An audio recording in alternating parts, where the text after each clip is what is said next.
Good morning. Good morning. Good morning, Grinnellians. How's everyone doing today? Good. Yes? Wonderful, wonderful. I hope everyone's enjoying their reunion. I sure am. My name's Lester Alemán. I'm from the class of 2007, and I'm going to be your host today for the Real Talk, The View from Grinnell. I want to give a special shout out to those of you who made it out to reunion. I also want to give a special hello to those joining us on the live stream. And we miss you. We wish you could be here. Beautiful weather that you're missing out on. I'm here this morning as one of the past presidents of Alumni Council, which is the amazing group of alumni who have coordinated this event. And I'm joined today by some Alumni Council members. So if you're on Alumni Council, can you please stand for just a second?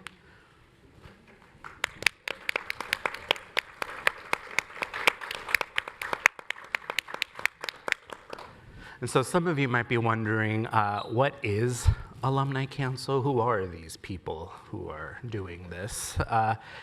We're a group of 26 Grinnell alumni, ranging from all generations, who work to support purposeful, lifelong relationships among Grinnell alumni and between the alumni and college communities. It's a mouthful, which is why I need cue cards. I will put a plug and say that we're accepting applications late fall from new members of Alumni Council. So if you're interested in joining and applying for Alumni Council, please do so. We'll look out for an email. You'll receive an email, but please make sure you sign up for that. We're so thrilled to be hosting this session of our first council-sponsored hybrid event during reunion, designed to introduce and connect you with leadership across the college. So this will be the first in a series of events that we put together for all alumni. I'm really excited to invite you to spend time with our incredible new dean, Beronda Montgomery, as well as our three amazing teachers and scholars, Professors Lindgren, Rietz, and Jones. First, I want to thank you all for making it out here, spending a Saturday. It's Saturday, right? Saturday. Time works differently at this point.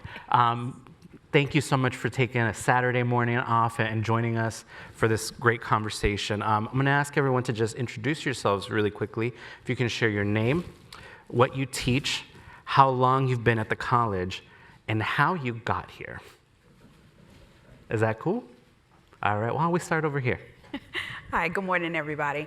My name is Stephanie Jones. I am an associate professor of education. I've been at Grinnell since 2016. And how I got here? Oh, somebody put an ad out for a job. And I came, I applied, I got here in December, and it was 40 degrees. So something already told me I was gonna end up here with that weird weather that day. So been here ever since. I'm Beronda Montgomery. I am a professor of biology and dean of the college. I don't have privilege to teach a full class, but I have been invited into a couple of classes, which is always fun. I've been here since July 1st, so almost about to be a year. And how did I get here? As a biologist who studies plants, I believe that plants are teachers, and so that took me into work of thinking how about plants teach us to be better mentors and leaders. And I started doing academic leadership work, consulting with universities and colleges, a handful of which were liberal arts colleges, and I think I got on the radar of search firms. And it all aligned as I was empty nesting that Grinnell came aware of me, and I wasn't really planning to move, but empty nesting changes your mind about some things, and so the values of Grinnell align with the values that I have, and so I thought it was worth a try to come and see if I can make some contributions. So I'm Clark Lindgren. I'm also in the biology department, and I teach biology courses, obviously, but also neuroscience is one of my subspecialties. I've been here 31 years. And yeah, how did I get here? I think I drove most of the way. And, oh, no, that's not. When I saw the job ad in the back of science, I didn't even know what Grinnell was. I hadn't heard of it before, but I, of course, times being what they are, I applied for the job. And there were several other jobs that I ended up getting to choose between. And it was a pretty clear choice to me. And one of the things that stuck out at me was that I thought Grinnell really undersold themselves. Compared to most of the other places I went to. They were like, you know, we're the greatest everything. And Grinnell I was like, you guys are way better than you're saying you are. You really have a lot going here. So that ultimately made me feel like it was a pretty easy decision. Hello, I'm Henry Morisada Rietz. I'm also an alum. So I first came to Grinnell in the fall of '85. I grew up in Hawaii, and first generation college student, so came to Grinnell sight unseen. My high school college counselor, Fujiko Motobu, is also an alum. And back in the day, she's class of 1950, I believe. She said, well, I'm starting to hear some good things about Grinnell, my alma mater. You should think about applying there. So came to Grinnell sight unseen, was a religious studies and classics double major. Went off to grad school and came back and have been teaching in the religious studies department since 1998. Very cool. Again, thank you all so much for joining us this morning. So we're going to go ahead and get into our question portion of this panel. I'm going to ask a few questions, and we solicited from alumni prior to this event. So where possible, we're going to attribute the question to the alum who asked it. Other questions that we have been composite questions, so there's theming around a certain topic that multiple alumni are interested in hearing about. And then we'll have a little bit of time at the end from folks in the audience who might want to ask a question or two. I do know that there's an event here at 12, and so we're going to try to wrap things up before 11:30. So we might be a little brief on questions, but that's okay. You know how to find all of us. And so we might not be able to get at every question, but that's okay. We're going to do the best that we can today. So for our panelists, we want this to be a very casual conversation. That's why there's coffee mugs on the tables. We're setting an atmosphere here. And so I'll ask a question, but feel free to add on, ask each other questions. We'll just make this a casual conversation for everyone.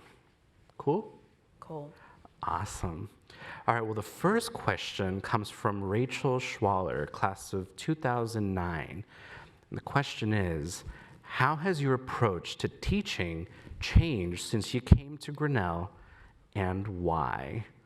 Why don't we go ahead and start with Henry Rietz on the end. You know, I think we've been influenced, especially by the last couple of years with the pandemic. We've had to become a little more agile. Certainly, teaching remotely was quite the shock to many of us to rethink how we are teaching.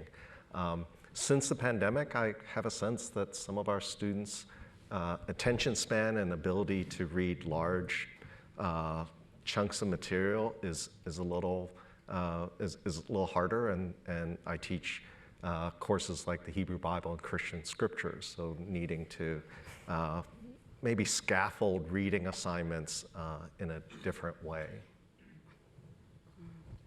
Cool.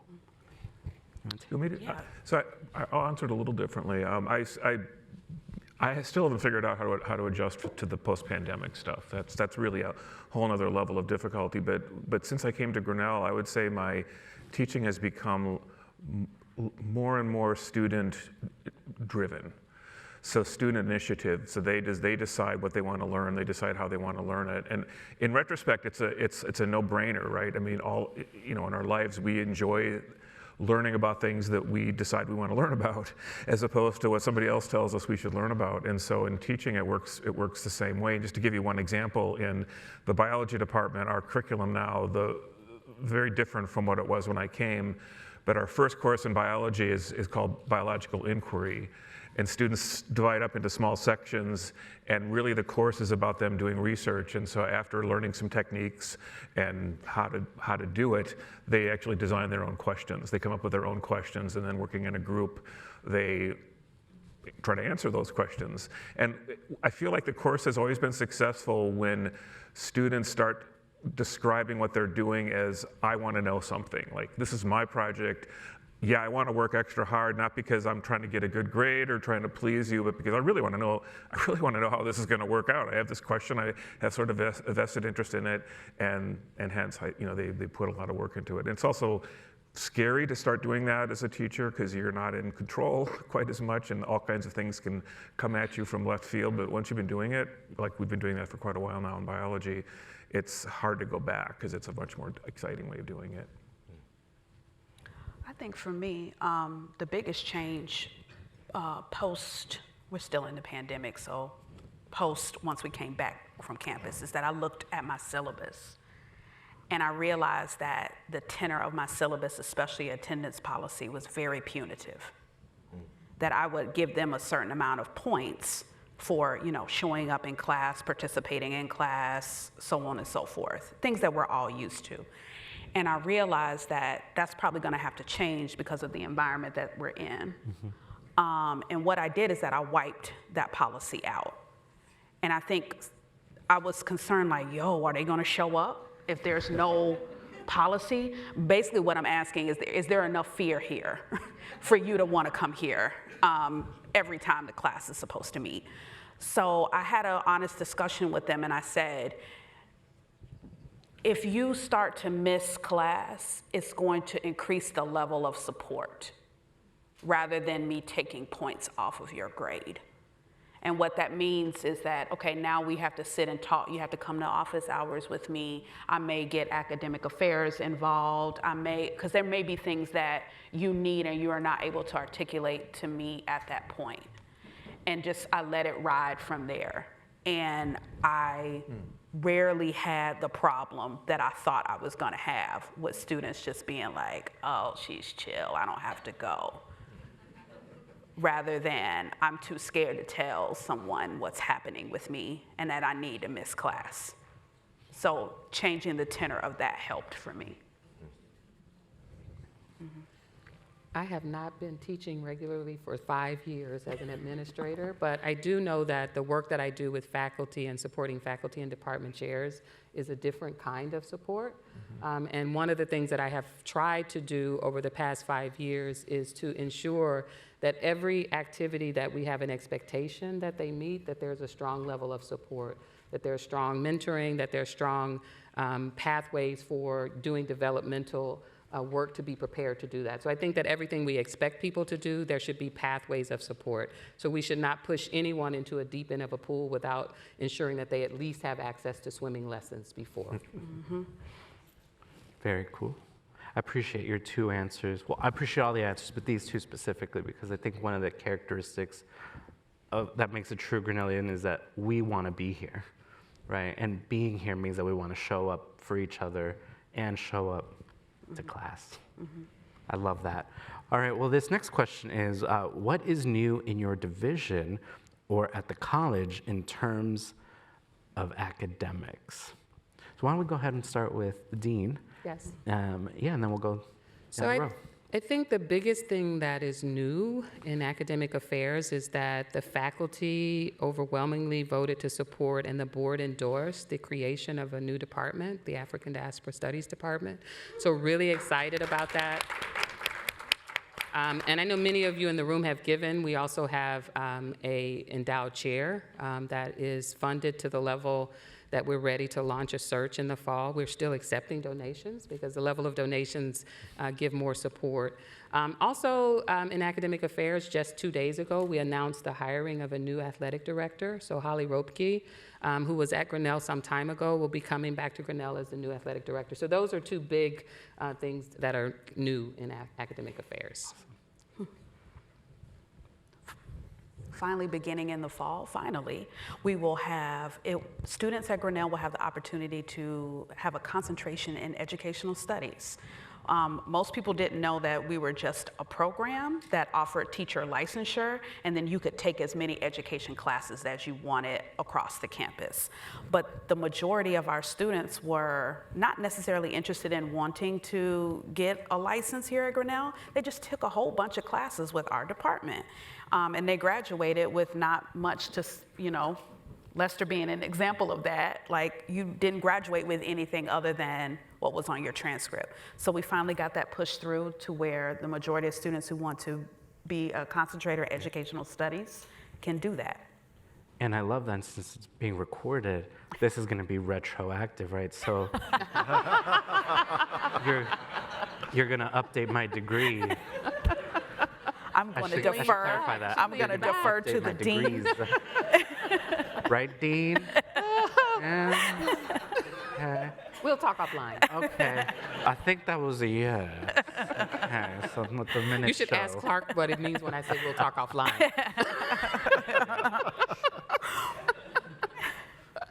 Clark or Henry? Go ahead. I'll share two things, and some of you are experiencing this for the first time, but we're living into the HSSC in marvelous ways. For some of you, I think it's your first time to be on campus. For those virtually, please come back to campus and visit the HSSC. The teaching spaces that we have makes it so much more agile to have discussions and have different activities in classes. One of the things that reunion weekend folks don't see is that throughout the whole semester, students are inhabiting the space on the weekends, in the evenings, during the day, and it really has become a vibrant part of the community. So that's one thing I would share. The other thing I would share, and it's new to me in the last couple of years, but I've taken over the Learning from Alumni class that Doug Calkins innovated a number of years ago. I took it over during the pandemic where we couldn't have visitors to campus, but I merged it with an activity that I did in my tutorial, and that's having students find alumni and do interviews with them. And it has been such a joy to have students connect up with alums. I think our alums are our greatest endowment. I'm not in the administration, so maybe I No, can say that. that's I agree. But you all are tremendous resources, and it's so great to have students be really intimidated about connecting with an alum, and then after the first or second interview, be like, oh my gosh, they are amazing. I never thought I would have something in common with folks who are older than my parents. And it really, that has really been a joy. Did you want to add? Part of my problem is I've been here so long, I don't know what's new and what's old. It's all new, but kind of along the lines of what Henry was saying, I think the Husk, and I probably didn't realize this when I first started this career, but the space makes such a difference. And so I'm going back to the new science building, the Noise Science Center, and one of our goals in creating that new space was to make it a place where students would want to be. They wouldn't just go there because that's where their class is or their lab is, but it has welcoming spaces that they can go and congregate at. And again, the Husk, I see that as even being more so that way. And that really makes a big difference. I find that students are not hanging out simply at their dorms or in the bars downtown or whatever, but they're actually wanting to be in the academic spaces. And then, of course, the discussion isn't always about academics, but a lot of times it is. So. And there's a coffee shop in the Husk, so good for fueling the mind. All right, so this next question is from Karin Setterstrom Newton from the class of 90. What keeps you up at night? And there's a spin on this too, don't worry, it's not all doom here. And what gives you joy and optimism right now? I'll let you noodle on that for a second. All right, I'll start since I ended the last one. But the thing that I worry about long term is I worry about the Grinnell's ability to keep hiring quality faculty. That's something I've noticed has changed a lot since I started here, and this is a nationwide problem that, especially since the pandemic, there just are fewer people for some crazy reason wanting to have this job that I think is a great job. So it's becoming more and more difficult for us to get the same applicant pool that we used to get, and still, good applicants. But that's kind of one of the things I do worry about long term. And it's not clear how bad this is going to be in the long term, but it doesn't help being in Iowa right now because there's, why would you pack up and move to Iowa if it's in a position where you might not be respected? There was one faculty member who was offered a position and turned it down precisely because of that. So that's my biggest fear.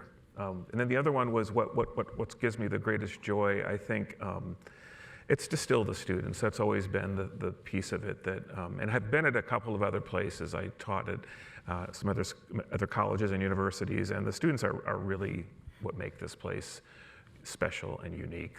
I find that I'm humbled every day by them, and not just in terms of their honesty, their integrity, but also their willingness to engage in social justice and all that. So that's my biggest joy. I'm actually not prone to letting things keep me up at night that are related to work. That's right. I That's right. try to do my best job every day. I try to keep a list of the topics that I didn't get done and I know I have to return to. And then I try to go and live. If anything keeps me up at night, it's my 81-year-old mother and my 20-year-old son. It's hard raising parents and hard raising 20-year-olds. But I really am, and I say this and I think sometimes people don't believe me, my identity is not this job. I try to give it my very best.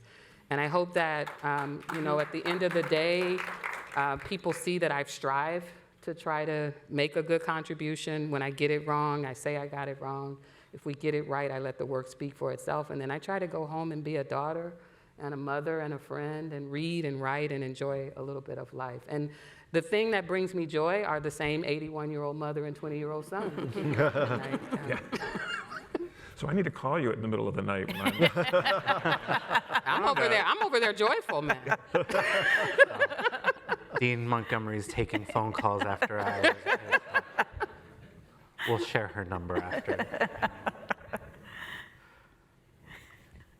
Oh, well, I was co-signing and I was agreeing. That's what the finger was.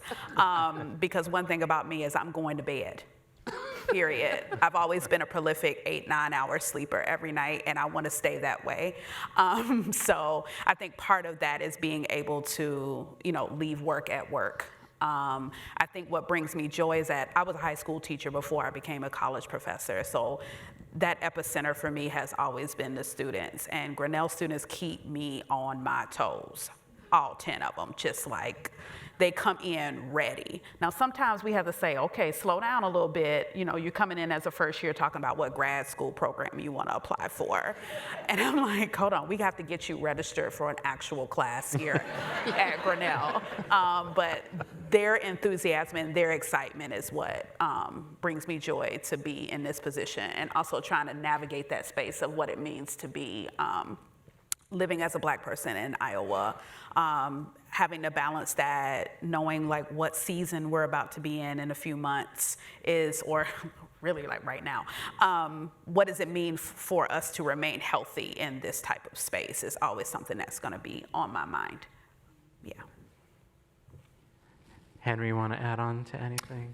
I'm going to echo the joy of the students. I mean, I think that Grinnell is the ideal place to work because of the students that we have and being able to walk alongside them in their educational journey.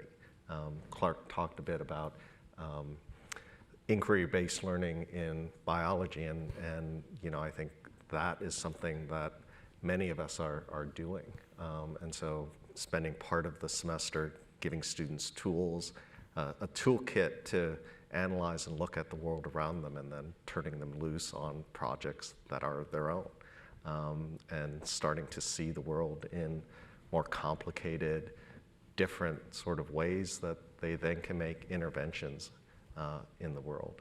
And so that's really a joy, and having them do projects that I could not think up, that really does give me happiness. Cool. I'm checking in with everyone because I'm grading on class participation today. Class participation is 100% of the grade today. So just want to make sure that you're all participating. Okay, great. All right, so this next question is related to something you said earlier, Professor Jones. And the question comes from Carrie Frederick from the class of '66. How do you navigate the increasing awareness of mental health and well-being in tandem with the long-standing Grinnell tradition of academic rigor? I had to take a breath on that one. I have thoughts about academic rigor that I will not do today. But as a professor, as a tutorial professor right now, and just teaching college in 2023, you have to be aware of not only like what mental health is, but in what ways our students are experiencing this. I never imagined that I would ask a student or every student who comes into my class, what grade were you in 2020? Because it matters when that happened to them. The incoming students, or they're now rising second years, their COVID year was their 9th grade year of high school. So they missed definitely a couple of years of the beginning of their high school year. And students in this generation are much more open to divulging and naming what it is that they're experiencing. They will tell you that they have anxiety. They will tell you that they've had past history with eating disorders. They will tell you that they have been diagnosed with a lot of things. Some students are very open about talking about it. Some students are like, well, I just want to keep it to myself. But here are some of the things that I know work best for me in the classroom. And I have to openly want to know those things so that I can be a better professor for them. So being open, talking about it, and understanding that what I can do as a pedagogue in the classroom is to kind of have an on-ramp to certain things that I would like to happen. If I find that my students' attention spans are not where I would like them to be, or they're struggling to have class discussions, I use a strategy where here's how you would start. Here's how you would start to say, yes, I agree with you, but let me add this. Those are some of the things that they did not come into Grinnell with, right? But rather than penalizing them for not having it, or even falsely attributing it to an anxiety that they may have, let's say, here's how we start together, and we practice. And that's been super helpful with getting students to warm up and have community inside of the classroom. But they are dealing with a lot, things that we did not even have names for when I was growing up, and I'm not that much. I am older than them, but I'm not that much older than them. But they are ready to talk about it in a number of different ways. I think it's understanding that academic rigor is not an individual thing that's demonstrated course by course, exam by exam, or semester by semester. It's also understanding that academic rigor is not a what, which is how we deal with it now. It's like what you've learned, what you've progressed. Academic rigor should be a collective process that happens in community between professors, administrators, staff, and students. And we should be defining academic rigor as both a what and a how. Because if we only define it as a what, students can have great grades and have been damaged. And no one wants to send their child, their staff member, family member, or faculty member into a place where we only measure the what's, but the how dishonored them as a human being. And so for me, academic rigor is a collective process over time that is centered on not only what you learn and what you demonstrate, but how we got you there in an honorable way. And I think until we understand and prioritize both the what and how, we're doing ourselves and students a disservice to only look at academic rigor based on our rankings. Yep. Yep. Yeah, I second that. So my perspective on the mental health, Grinnell students have always struggled with mental health. That was true when I came in '92. Do you guys remember Jo Calhoun? Where she? So I was really good friends with her, and I remember her telling me that, well, you know, Clark, mental health problems tend to go along with high IQ, so high intelligent people. So if you're not having any mental health problems, well, never mind. Life is too easy right now. So I always felt that there always was mental health. I think I kind of like the changes that I've seen, because I don't know that students are having more mental health problems. They're just talking about it more. And so you hear about it all the time, and sort of like sorry, that was Did you hear that? Yeah. My watch never understands me. So kind of like what Stephanie was saying, I mean, you do find out more, and that used to bother me a lot more, because then there was a couple of cases back a long time ago when there were some suicides on campus, and one of them was a student I knew really well, and I just had no clue that there was anything going on. Of course, that's always sort of the standard line, but I feel in a way that's less likely to happen because they talk about it more, and the college has been so good at providing resources and making clear what those are to students. And so, I'm not a psychologist, but I can see when students are having trouble, and they often will just tell me now that when they didn't used to before, I just had to worry about them because they didn't look like they were doing well. And then what Beronda said about the rigor, I think that, again, in my experience, the rigor is not the problem. That's not what triggers mental health. That's often what students might say, oh, I'm working too hard, that's what's making it difficult for me. I think it's usually something deeper than that. And you can be very rigorous and vigorous too. You can be very rigorous and be perfectly happy, and it's all how you look at things. Like I tell students, they say, I'm so nervous for my exam, I'm so anxious, I don't like that. And I say, well, have you ever been to Adventureland or some other amusement park, and you go on a ride and it makes you anxious, right? And so why is it okay and even desirable to be anxious when you're going on this dangerous, or not really, but this perceived danger? And it's all because of your perspective, because you think it's going to be fun, and you think it's a fun scariness. And so it's all really your perspective on things, and you can be very rigorous and still not be feeling bad about it. So I really do think it generally comes back to mental health difficulties, which comes back to the fact that we select very bright students, and so on average, that tends to go along with it. It's hard to add much more. Yeah.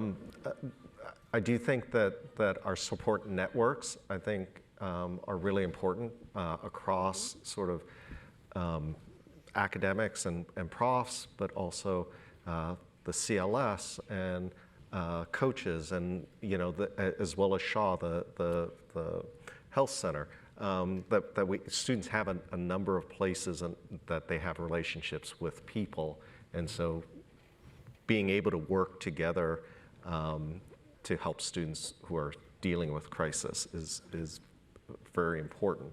I think in terms of the rigor, we have to think about what students are learning, as opposed to just the sort of workload. Rigor isn't just workload, but we have to create spaces for students so that they're not just checking off boxes of, I got the reading done, now I can move on to my problem set, but encouraging them, creating spaces for them in classes and outside of classes to think about the material that they are learning, stopping from doing all sorts of work to take a walk and think about what it is that they are learning.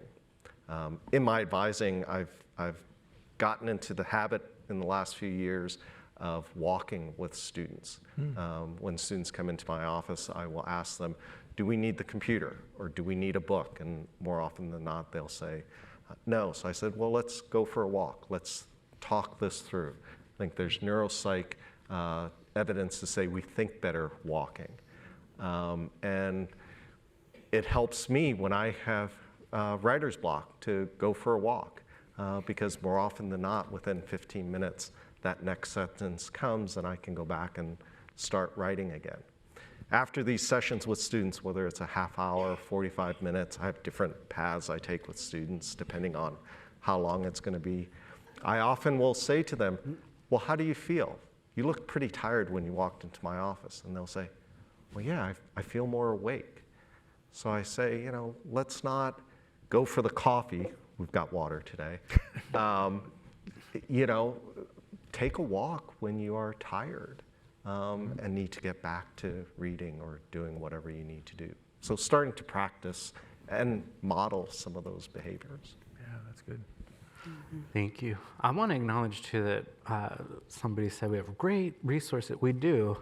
Mental health services has gotten better. Yeah. Over time, and it's okay for us to be honest with ourselves and say it was not good at one point.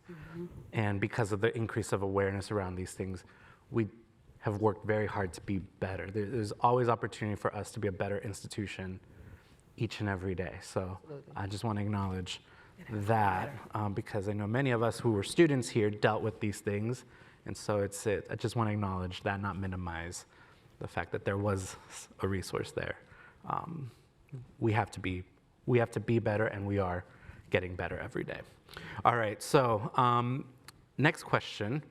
I guess this could be a fun question, depending on who. I'll ask it. So several alums want to know, what is it like to live in a small, as if we don't know, what is it like to live in a small town in Iowa as a faculty member today? How does Grinnell's location impact recruiting and retention? And this is from the lens of recruiting and retaining faculty members. Yeah. So I will say that it's, I'm still answering that question for myself of what it's like to live in a small town. This is the smallest place I've ever lived, and I came here with the idea that, like every time else I've moved somewhere, I would have like a month or two to kind of just be around before anyone would notice. And first week I walked in somewhere and someone said, "It's the dean." And I said, okay, this is gonna be different. It's gonna be different.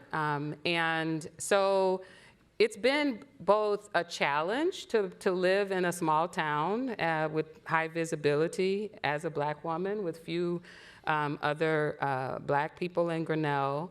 And also because I am the dean, it's not like I'm gonna go and just hang out with the Black women who are here, right? Because so that part has been a challenge. The charming part has been, my first day on the job, I hear someone coming up the steps, and then I hear my assistant say, "Well, let me see if the dean has time." And I said, "Yes, of course." And on my first day at the job, Joan from the Mayflower walked over from the Mayflower. She said, "I'm a little bit out of breath." I said, "Well, that's okay."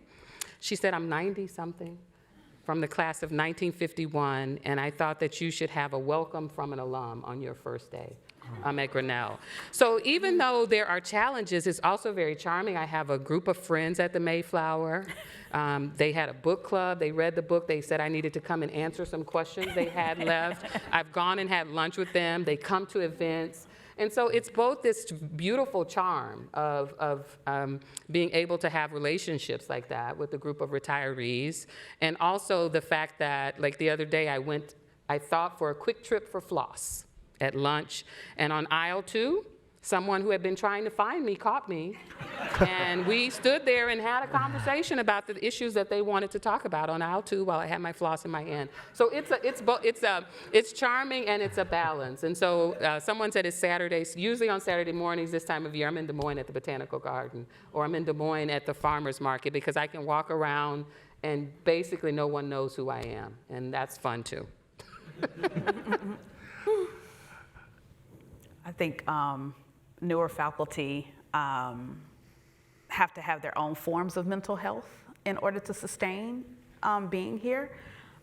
So there are I'm a part of another cohort of Black faculty that are here at campus, and I have nicknamed them, we take what I call rage rides. So we just pick a car and we just yell from here to Newton. And then when we get to Newton, there's a 2-door Walmart in Newton. The big Walmart is what we call it.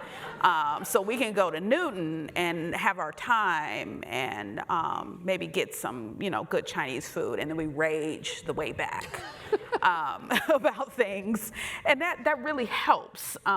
So it's not easy, but I don't think any of us came in here thinking that Grinnell would be a different place. I came from Atlanta to Grinnell. And so I know Grinnell will never be Atlanta, but I do know that Delta flies direct to Atlanta a few times a day. So for me, that's how I keep it real, I keep it healthy. I just know when to be here and when to not. 3 times a day. 3 times a day.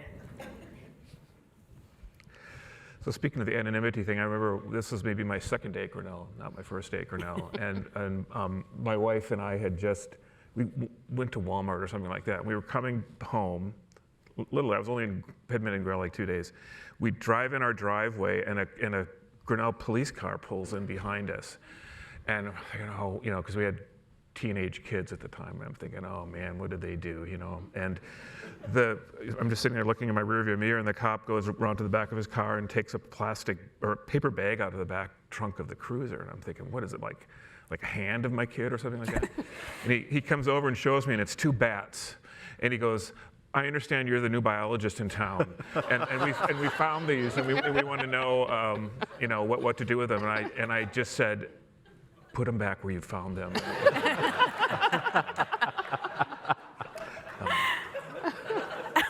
Grinnell. That's Grinnell. But the guy before me that I replaced was a bat biologist, and so of course you'd think that I knew something about bats, which I didn't. Enough to know to stay away from them. But I think in terms of faculty recruitment, that was the other part of the question. I was just talking to some alums yesterday, and they're both faculty, and it's a great place if you're trying to hire and recruit faculty. If they already have kids and they have a family, this is seen as a really great place to come, because it's just an easy community to live in. Everything is 5 minutes away. It doesn't matter where you are in Grinnell. It takes you 5 minutes to get to the other place, and just easy to shop and all those kinds of things. But if you're single, it's not a great place to come, and so I think that's, again, going back to my earlier comments about it doesn't keep me up at night, but I do worry about the ability to recruit faculty, because it's just getting to be a more challenging problem anyway. And if you're single and you're choosing to live in a town, or probably if you're Black, if you're other minority races as well, that's going to be a place that's not ideal for you. So we need to really be aware of that and do what we can to make people feel welcome at home here.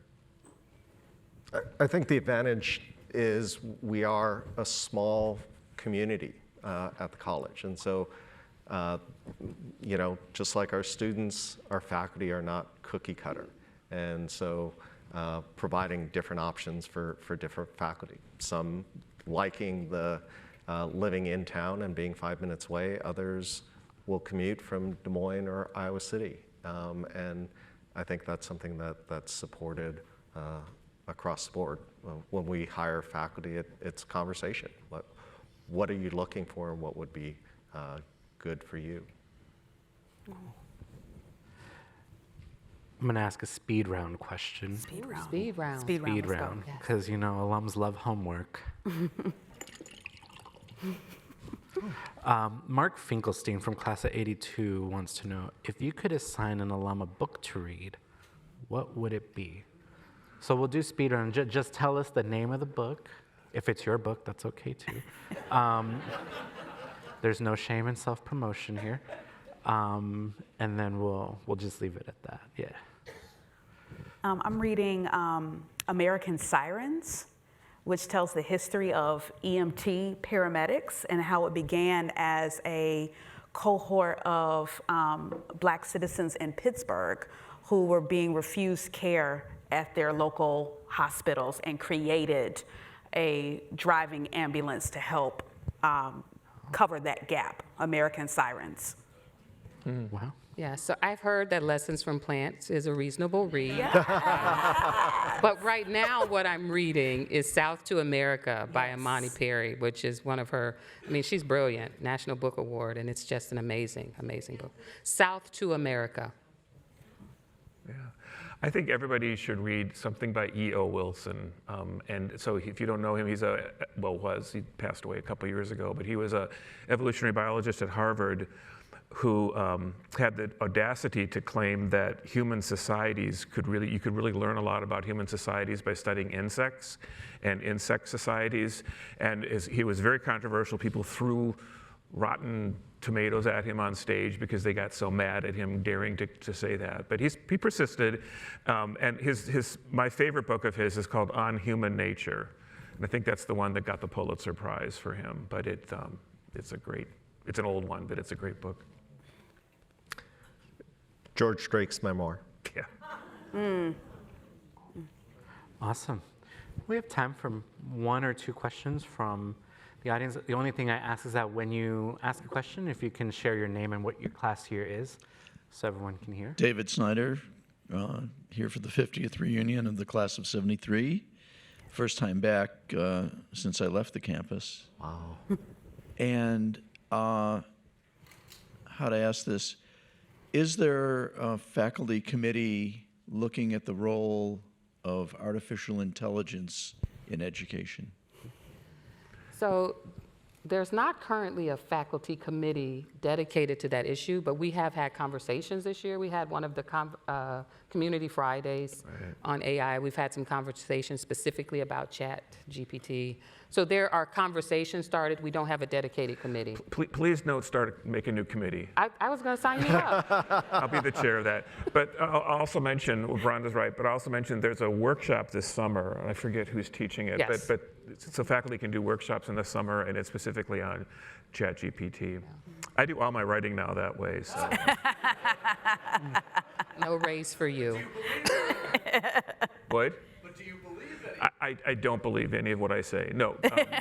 Yeah, no. That's really the problem, right? I mean, the linguistic part of it is interesting, but it just makes stuff up like crazy, and it does so in a very convincing way. So often, like first-year students, it makes it sound. Ha ha I try ha. to keep you out of trouble. We're still smart people.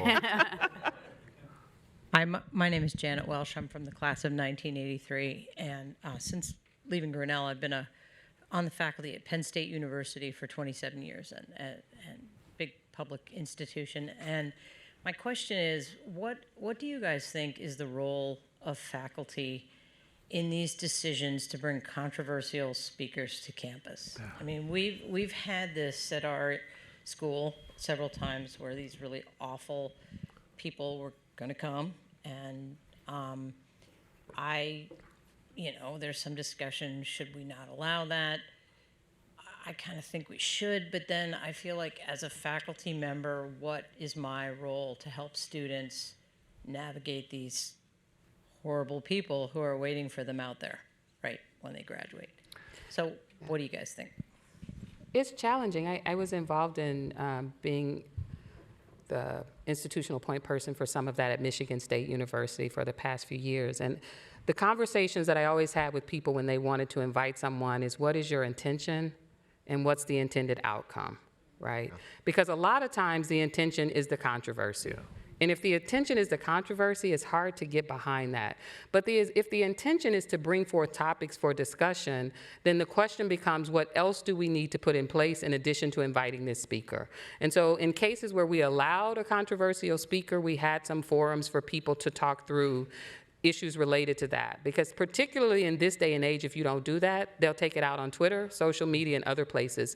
So I think it's about understanding the intention. And if there's some valuable intention, then how do we structure that in a way that it's not just a lightning rod for controversy, but provides spaces and places where we can actually engage? Yeah. Yeah, I was going to say the same thing,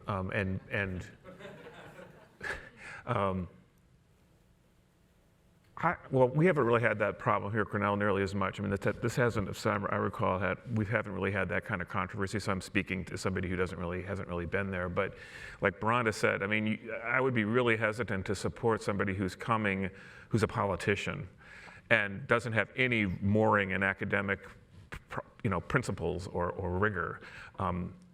Or is just somebody who just all they do is they go around and speak and just try to rile people up. I would not support that person coming on either side of the political spectrum. But if it's an academic person, that bothers me when I hear of places that, I mentioned E.O. Wilson, right? At one point, he was considered anathema, and he was a scholar. He was somebody that people should have been listening to, even if they didn't like what he was saying. And so I don't know if that helped. I probably, if it was a credentialed, if it was somebody who was really an academic, why can't they come to your institution? And I would hope that students were mature enough to, be able to listen and analyze and respond. But. Hi, everyone. I'm Megan Gehring Mellon, class of 2008. Thank you all so much for the real talk, and Lester, you're crushing it. So this is just a wonderful conversation. When COVID happened, George Floyd was also murdered, and I feel like my Grinnell consciousness actually involved a fair amount of blindedness, ignorance, and unawareness to some aspects of this country's history that continue to unfold, but with visibility that was not part of my upbringing in Topeka, Kansas. We'll say it that way. I am encouraged as somebody who has tried my best to become somebody who is seizing the moment as a cis white woman, to be aware of what was not presented to me as something to be responsible for. I am encouraged that the college is doing, it seems like they're, Dr. King's painting is in the campus bookstore, across the street. We have a Harry Tubman room in the new building. It seems like the branding is moving a lot in the direction of performing race justice, which I actually appreciate, versus something else besides that. But as I think about my own aspirations and what I have been learning, feeling behind in that, they are to dare to be deeply accountable and to resiliently engage. And so the real talk question I would throw to faculty is just, what would be required for the level of marketing alignment with race justice to be fully congruent with the way particularly white people with power on this campus are behaving?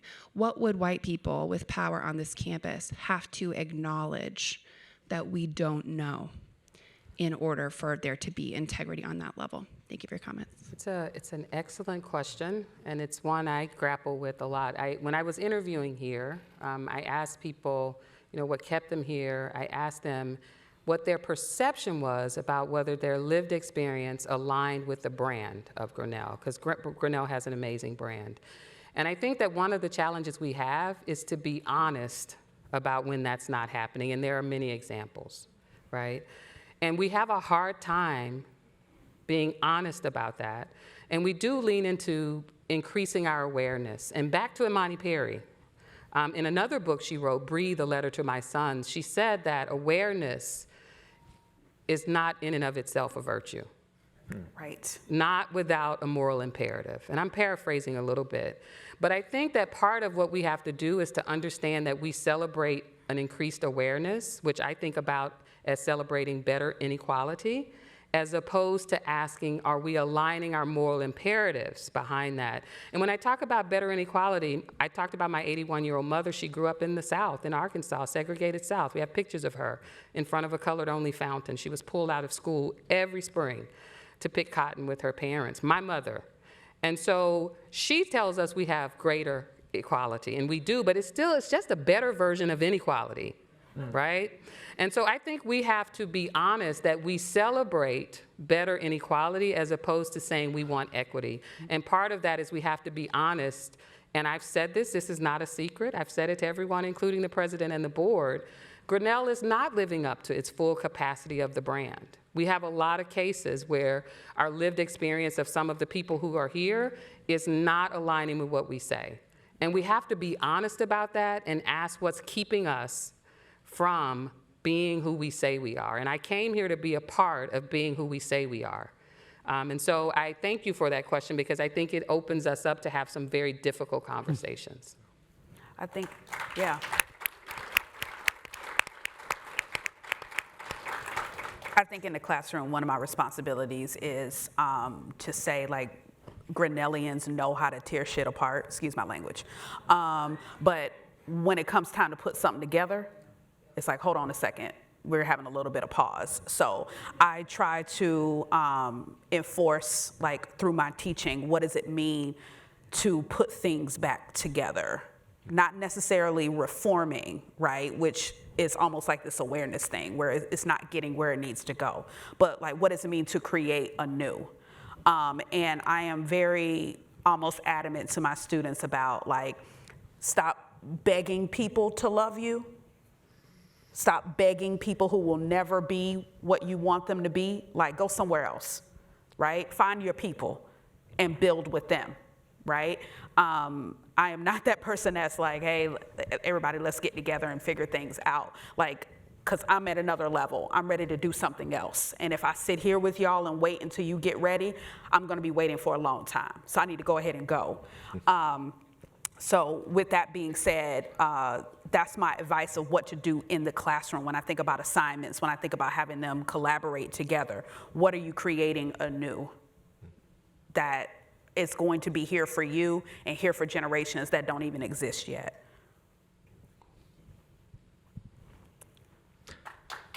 Yeah.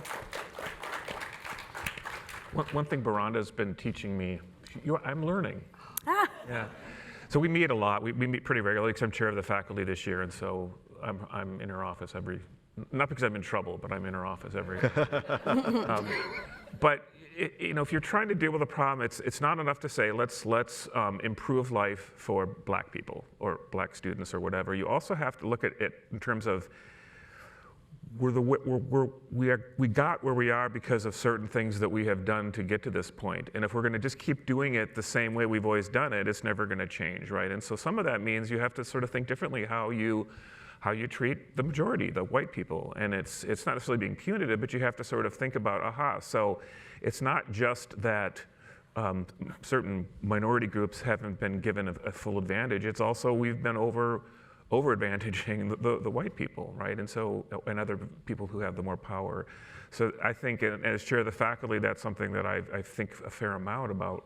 What aspects of our governance structure are biased towards the majority of race at Grinnell, and both in the college and as the community, and what could we do not to?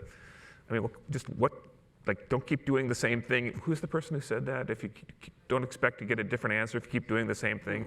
So there's more radical changes that we have to make. And just if I can just say one more little kind of quick thing, we're anticipating the Supreme Court to rule on affirmative action actually really soon, this month, I guess. And most likely they will eliminate affirmative action as a process that any institutions can use to fill our classes. And it's a horrible thing that we're going to have to deal with, but one of the benefits of that is it's making us really think about the fact that we can't rely on our admissions office to make sure we have some minority students that come to our college. We have to make the place desirable for them to come and want to be here. And so in a way, it's given more urgency to the faculty and to the staff to address some of the inequities that led to the George Floyd problem or whatever.